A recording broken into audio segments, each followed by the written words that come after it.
Now, China is being hit by extreme weather this week with heat waves and record-breaking floods there in different parts of the country. Although heavy rain occurs every year in China, scientists there say the frequency and severity of natural disasters seems to be increasing.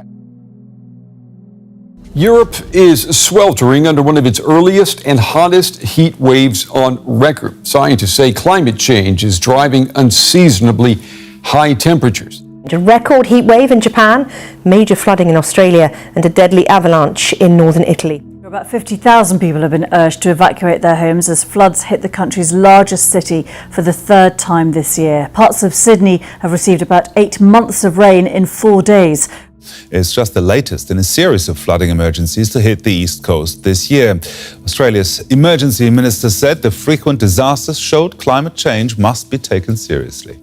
You can see nothing. It is water as far as the eyes can see, with those roads and that bridge cut off. This is the third flooding event to happen to this town in less than 18 months. Now, also extreme weather conditions have been slamming all parts of the world recently. A deadly glacial avalanche in Italy, catastrophic flooding in India, Bangladesh and Australia, not to mention record-breaking heat waves in Europe, have all proven to be deadly. It's a similar situation in China, where some southern provinces are flooded in the wake of Typhoon Chaba. State media broadcast dramatic video. The rainy season here in Fujian province has led to floods throughout history. However, Chinese scientists are warning that climate change has made these events more frequent and more severe. Switzerland, Germany and Spain all saw their monthly temperature records broken last month as temperatures hit above 40 degrees. In Japan, we've been telling you about the unprecedented heat wave this week that's got many worried about global warming and a possible shortage of electricity to keep the air conditioners going. Tokyo reported record-breaking temperatures on Thursday, making it the worst June heat wave in Japan since records began nearly 150 years ago. These heat waves are not just a natural fluctuation in weather. Man-made climate change is making them more extreme and more dangerous. Italy has declared a state of emergency as millions grapple with the worst drought in the country in 70 years. Water levels have dropped to record lows in lakes and rivers in the north of the country, and residents in some areas are now facing restrictions on how much water they can use. Blazing fires and scorching droughts. In the face of rising temperatures, European nations are looking for ways to adapt to this new normal. In Spain, a combination of extreme heat and dry conditions sparked the outbreak of forest fires across the country. The June heat wave drove temperatures above 40 degrees Celsius in multiple regions, as high as 14 degrees above the monthly average. Where at least 7 people were killed and 8 others injured when parts of a glacier collapsed in the northern Italian Alps. Well, video of the incident shows a massive ice sweeping away everything in its path. Well, aerial footage reveals how powerful the avalanche was. You can see the scar running down the side of the mountain. It isn't immediately clear what caused the section of the glacier to collapse, but many have pointed to the effects of global warming. Here's Italy's Prime Minister on what happened.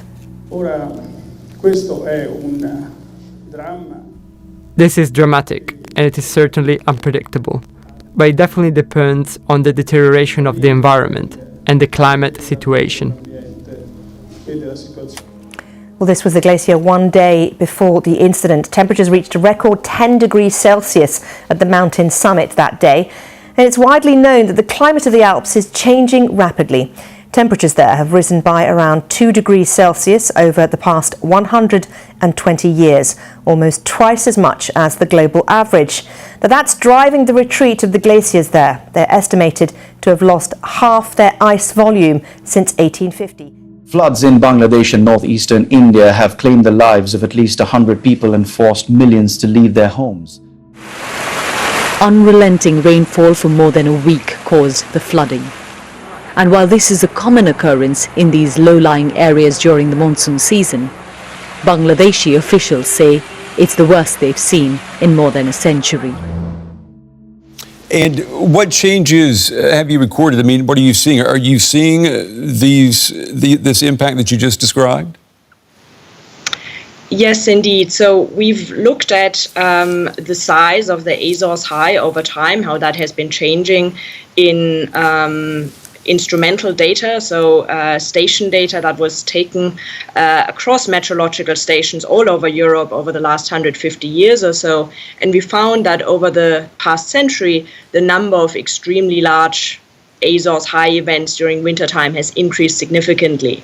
Since 1980, it's actually 2 to 3 times more likely to have such an extremely large Azores High during winter than in the previous 100 years.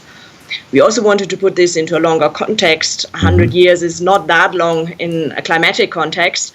And so we've gone to climate model simulations that extend these records back about 1,200 years. And we found that the number of extremely large Azores High that we've seen during the last 100 years is actually really unusual in the context of the last 1,200 years. At no time during the last 1,200 years did we see that many extremely large Azores High. And so that's a pretty significant change to previous conditions.